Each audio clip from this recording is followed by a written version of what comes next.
Tahlil baik, tapi caranya juga harus hati-hati dengan cara yang baik.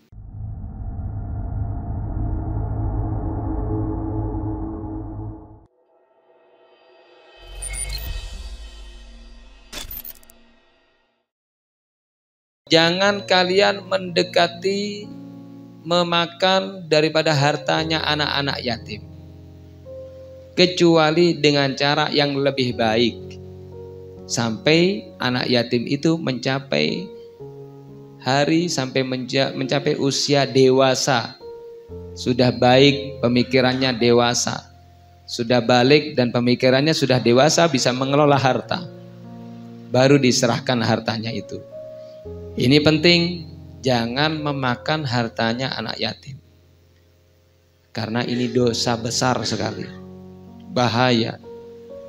Mengapa ini harus kita jelaskan? Karena banyak terjadi di masyarakat kita, banyak ada salah kaprah, dan wajib kita menjelaskan supaya tidak terjatuh kepada al-muharramat. Jangan sampai memakan hartanya anak yatim. Oleh karena itu, ketika kita itu ingin memberikan uang hadiah untuk anak yatim, maka kalau bisa niatkanlah memberikan anak yatim dan keluarganya dan yang merawatnya. Jangan memberi mengkhususkan untuk anak yatimnya kalau bisa. Karena yang dikhawatirkan kalau memberikan masalah, memberikan 10 juta. Ini saya berikan buat anak yatim si A. Maka harta ini harus dijaga, jangan sampai ibunya atau yang merawatnya memakan dari uang itu. Diperjelas supaya ibunya juga bisa menggunakan harta itu lebih leluasa, terjaga dari al-muharramat. Ini penting. Kemudian penting juga banyak salah kaprah. Ini agar kita paham, kalau misalkan ada seorang ayah meninggal dunia, maka hati-hati. Hal ini jangan sampai salah dalam prakteknya. Kalau ada seorang ayah yang meninggal dunia, kemudian memaksakan mengadakan tahlil, misalkan orang tua itu meninggalkan uang, misalkan uang 30 juta, ayahnya meninggal, ada meninggalkan anak-anak kecil yatim. Lalu untuk kepentingan tahlil, uangnya itu digunakan buat tahlil. 7 hari habis uangnya buat tahlil. Buat makan tahlil, ngasih makan orang, buat biaya tahlil 40 hari. Uang 30 juta habis digunakan. Sedangkan uang itu apakah punyanya si mayit? Bukan. Yang dimiliki uang itu adalah ahlul waris. Ahlul warisnya anak yatim. Yang diberikan ke orang-orang hartanya anak yatim. Bagaimana ini? Tamu datang ingin mendoakan, dikasih harta anak yatim. Padahal itu haknya anak yatim. Banyak terjadi ya.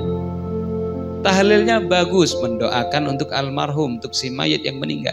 Tapi caranya juga hati-hati. Jangan sampai kita menggunakan daripada hartanya anak yatim. Karena yang dikhawatirkan dosanya itu, apalagi diberikan makan untuk tahlil untuk orang-orang yang hadir, tidak tahu apa-apa daripada harta anak yatim, ini dosanya besar. Karena Allah berfirman dalam Al-Quran, innal ladzina ya'kuluna amwalal yatama dzulman innama ya'kuluna fi butunihim nara wa sayaslawna sa'ira.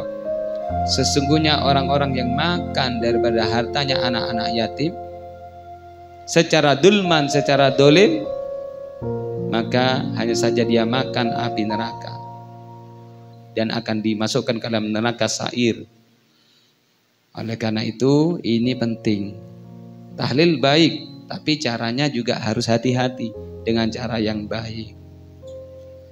Kalau memang ingin mengadakan tahlil, jangan sampai harta anak yatim yang digunakan. Karena Rasulullah SAW itu pernah ketika Isra melihat ada seseorang itu dalam keadaan tercela. Mulutnya itu sampai mengkerut, ke hidungnya. Dan yang bagian bawah mulutnya sampai turun ke bawah. Seperti kamasyafiril ibil, seperti mulutnya unta. Melebar membuka mulutnya, lalu oleh malaikat dilempari dengan batu dari api. Batu yang besar dan bara api dilempar ke dalam mulutnya. Begitu sangat menyakitkan sampai keluarnya batu api itu dari jalan bawahnya. Dan orang-orang mengetahui semuanya itu, sangat tercela. Lalu Rasulullah bertanya, siapa ini wahai Jibril? Mereka adalah alladzina ya'kuluna amwalal yatama dzulman. Mereka ini wahai Rasulullah, orang-orang yang memakan hartanya anak-anak yatim secara zalim. Bahkan Rasulullah SAW memberitahu orang-orang yang dibangkitkan dari kubur ada yang dalam keadaan mulutnya mengeluarkan api.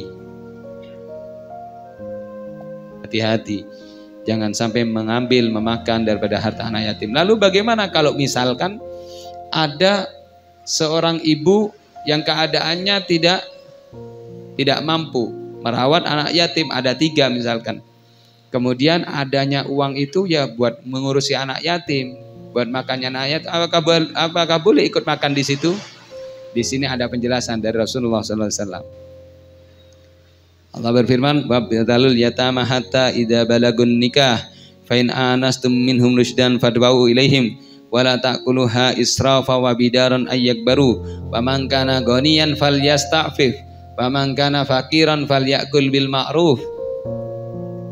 Kalau yang merawat itu kaya raya, falyasta'fif, jangan ikut sedikit mengambil daripada hartanya anak yatim. Tapi kalau yang merawat itu fakiron, tidak mampu, maka falyakul bil ma'ruf, boleh makan bil ma'ruf dengan sepantasnya. Pernah seorang sahabat bertanya pada Rasulullah, "Ya Rasulullah, aku punya anak-anak yatim yang mempunyai harta banyak, tapi aku tidak mampu, miskin keadaannya. Aku lumin malih, apakah boleh makan dari hartanya itu?" Maksudnya boleh makan bareng daripada hartanya itu. Lalu Rasulullah mengatakan bil ma'ruf ghairu musrif. Boleh tapi dengan pantas, jangan berlebihan. Bukan hartanya anak yatim dipakai buat beli kasur, buat beli kulkas, apalagi buat wifi, buat beli kipas angin. Wah, tidak boleh ini. Kalaupun diperdagangkan, dibuat bisnis, keuntungannya buat anak yatim.